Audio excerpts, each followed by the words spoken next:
What's up, everyone? Welcome to Program Your Mom. Today we're going to be doing a battery change on a Lincoln Smart Key. What we're going to need to get started is our new battery. It takes a CR2450 battery. Then we're going to need a small screwdriver or even something with a point on it like a pick or something like that, and that's going to help us get the battery out when the time comes. So the first thing we need to do is remove the emergency key out of the bottom. That's done by pressing this button here, and then it'll slide out like that. And now we need to get this back cover off. And if you look on the bottom, you can see this slot right here.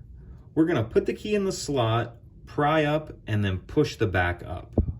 So put in, pry up, and then push up.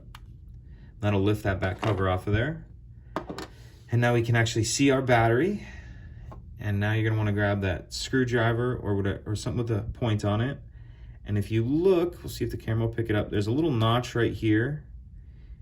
You can use to get under the edge like that, and it'll pop right out. We'll grab our new battery, kind of put this edge in first, and then push it in. And you wanna make sure you have that plus side up. Snap our back cover on, slide the key in, and that's it. Pretty simple. If you have any questions, let me know. If you could take a second to like and subscribe, it helps us out and I'd appreciate it. Thank you.